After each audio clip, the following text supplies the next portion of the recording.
¿Por qué fue tan importante la clasificación de Alianza Lima y por qué se sigue hablando de eso? Porque se habló el día de ayer, se sigue hablando hoy y seguramente se va a hablar el día de mañana y los demás días que se vengan por delante. Y es que sí, ha sido un logro o una victoria importante, una hazaña histórica para un equipo peruano lo que se dio en la Bombonera ante Boca Juniors, a pesar de recién tratarse de la fase 3 y no de repente de la fase de grupos de Copa Libertadores. Pero de todas maneras es una hazaña importante para los blanquiazules. Mi nombre es Yanía González y hoy vamos a repasar un poco más acerca de los puntos claves de ese partido en la Bombonera y cómo impacta eso al fútbol peruano. Comenzando desde el 1-0 aquí en el estadio Alejandro Villanueva del barrio de Matute, donde el claro favorito era Boca Juniors, a pesar de todas las bajas con las que llegaba el equipo Ceneice. No venía Cavani, Advíncula estaba suspendido por una tarjeta roja que recibió el año pasado, Marcos Rojo tampoco no iba a estar presente y muchos otros nombres iban a ser los grandes ausentes de este partido. La soberbia es una palabra que se acostumbra mucho a usar en el fútbol peruano y creo que hoy Alianza Lima supo corregir algunos errores que cometió años anteriores y esa soberbia la convirtió en una confianza, pero no una confianza en exceso que terminó dándole simplemente un empujón, un envión de actitud para que pueda afrontar, a pesar de la historia, a pesar del nombre del rival que tenía enfrente, con mucha actitud y con buen compromiso de cara a lo que significa este partido. No podemos, por supuesto, desentendernos de lo que significa el mal momento de Boca Juniors. No es el Boca intenso, agresivo, golpeador,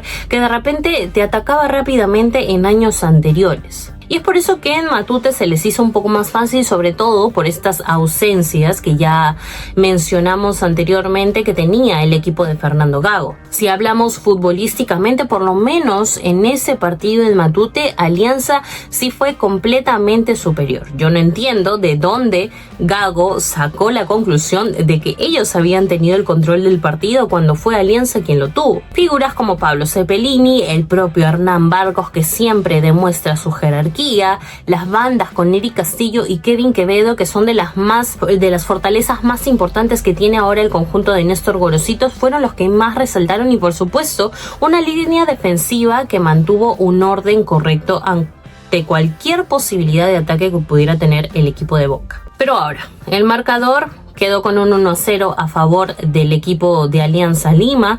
Las cosas iban a ser completamente diferentes y eso se sabía muy bien incluso dentro del camerino, por eso que tampoco se celebraba a gran magnitud lo que había sido este resultado, que es cierto, positivo, pero aún dejaba la llave completamente abierta. Ahora yo quiero hablar acá de otro factor importante para mí, que es el factor Pipo Gorosito. A pesar de que muchos, y me incluyo, dudaban y cuestionaban la decisión de Franco Navarro de traer al entrenador a dirigir a Alianza Lima sabiendo que tenía una responsabilidad importante, no solo de devolverle un título nacional al equipo de la Victoria, sino también demostrar un buen rendimiento en lo que significaba esta Copa Libertadores, sabiendo de que Alianza era Perú 4 y tendría que competir más. Pero Néstor Gorosito, más allá de las decisiones futbolísticas que puede haber tenido dentro del campo, es un tipo muy inteligente. Él se queda por completo con el apodo de viejo zorro, porque sabe jugar con la mentalidad de sus jugadores, de lo que pueda decir la prensa o hasta incluso de lo que pueda opinar el rival, los hinchas rivales y la prensa, que obviamente Argentina iba a estar a favor también de Boca Juniors. Fue Pipo Gorosito para mí quien termina absorbiendo toda la presión que de repente el cuadro blanquiazul iba a sentir en su viaje a Argentina. Fue Pipo quien finalmente terminó siendo el gran líder y motivador y haciendo como una especie de burbuja en el camerino, con sus declaraciones, contestando raudamente a las preguntas de los periodistas. El biribiri que dijo sobre la Bombonera creo que fueron claves para que la mentalidad del jugador aliancista no se desvíe de repente por esos comentarios. Ahora, si nos vamos ya netamente a lo que fue ese partido allá en Argentina, la presión era de los locales. La presión la tenía mayormente el equipo de Boca Juniors, porque para muchos Alianza ya había cumplido con una de sus primeras tareas, que era por lo menos hacer respetar su localía. Y aquí quiero entrar en un contraste completamente grande entre lo que significa la relación de Pipo Gorosito como entrenador con sus jugadores y la relación de Fernando Gago con sus dirigidos en Boca Juniors, porque existía un desentendimiento absoluto entre las órdenes que de repente daba el entrenador de los Xeneises a sus jugadores. No lo entendía, había frustración, a pesar de incluso haber comenzado con el pie derecho, porque se vio en la Bombonera un Boca completamente distinto. Y para entrar rapidito nada más en lo que es el tema futbolístico, en este partido sí siento que por momentos Boca fue superior al nivel que de repente había mostrado Alianza Lima en Matute. Y ojo, por momentos, más que nada porque Alianza me parece que entró con un poco de temor de tener el control del balón, o de repente la orden de Pipo era más que nada esperar y no arriesgarse mucho a salir a atacar, por lo que en este partido sí se llegó a notar un poco más de control del juego de este Boca Juniors, que ya llegaba con Advíncula, con Marcos Rojo, con otros nombres, incluyendo también el de Edison Cavani. Pero recapitulando a lo que significa este entendimiento o esta conexión entre DT y jugadores en Boca Juniors, realmente es una relación rota, es prácticamente como un divorcio, porque, como lo decía, los jugadores no entendían a Gago. Y hay imágenes, que seguramente los voy a estar poniendo acá, hay imágenes en el que el propio Gago se sentía frustrado porque sus jugadores no le entienden. Y ahora, si yo no hablo mucho del tema futbolístico es porque creo que ya en estos 2 días que han pasado, ya muchos han podido hacer un análisis táctico y simple de lo que puede haber sucedido en el partido, de lo que de repente se equivocó Alianza, de lo que se equivocó más, por supuesto, Boca Juniors. Pero yo quiero hablar mucho de un tema que es bastante importante, que es lo mental. Y creo que nos ayudará a sacar más conclusiones de los puntos que ya hemos hablado antes, del factor Gorosito, del factor de la presión que sentía el local, del haber cumplido con la primera tarea en Matute, de la desconexión de Gago y sus jugadores y de la confianza por encima de la soberbia, que para mí es un punto que realmente los equipos peruanos deberían tener muy presentes. Porque yo escucho o he leído a varias personas decir, bueno, estás hablando del peor Boca de los últimos años.